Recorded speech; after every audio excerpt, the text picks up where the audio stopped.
That takes me, so that fascinates me, yes, because that takes me to one of the things that I found really intriguing about the book. Because you're a very thoughtful man, and you are someone who thinks deeply about the structure of problems, the underlying structures that are driving things. But yet in your book, repeatedly, people just come across as being incredibly stupid. You know, the French in particular do not emerge from your book terribly well. And so that the Germans are kind of mean and self-interested. Not in my book. As you put it, not thinking rationally about how things have to work.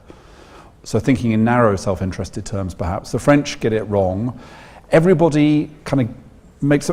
One of the critics of your book, a friendly critic, but kind of argued that there's a sense in your book that it's not really what worries you is the technocrats running Europe, it's the wrong technocrats running Europe. If we had better technocrats running Europe, things could be better.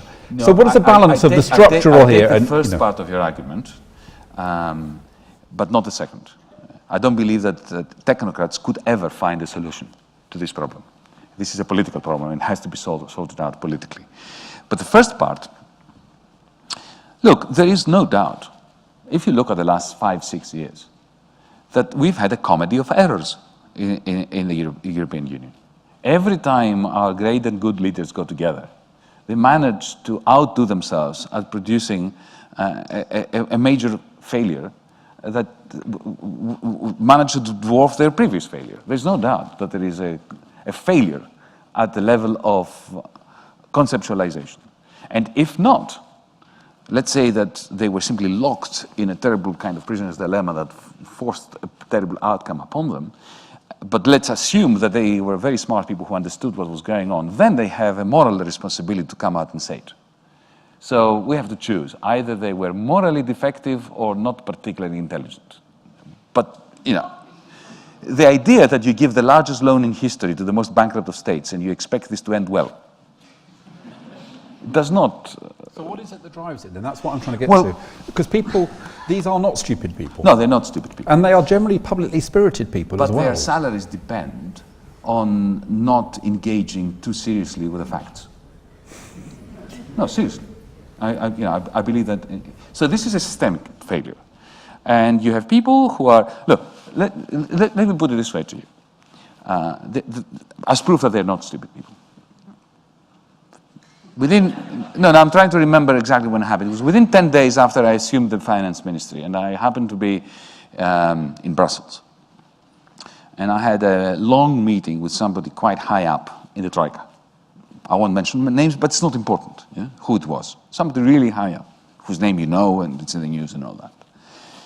And we were engaged with our teams, with our minders and so on, for many hours in conversations.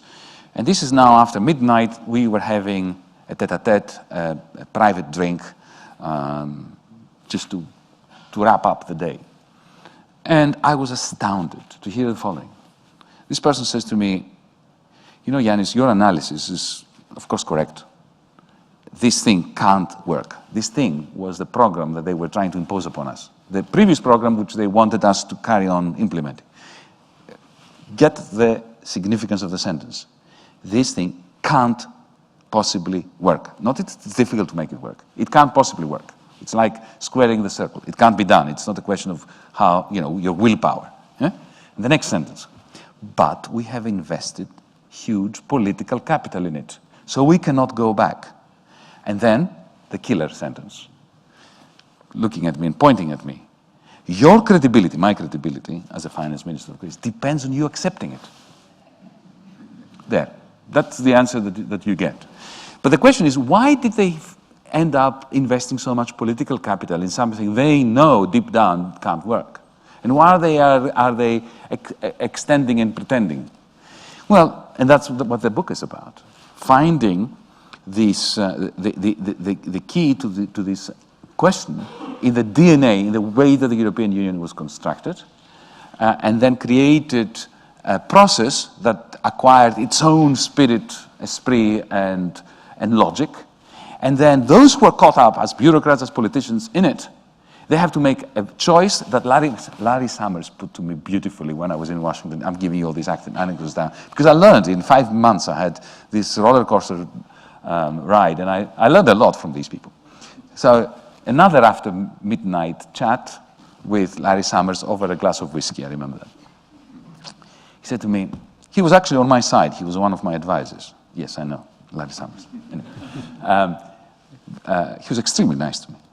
He said, and this was his advice, and I think that answers to a large extent your question. He said, listen, Jens, you have a major decision to make at a personal level, not at the level of government. This is me talking to you as a friend and as an advisor. You have to choose. Are you an outsider or are you an insider? If you are an outsider, you will retain your right to speak your mind, to speak truth of power, to say whatever you want.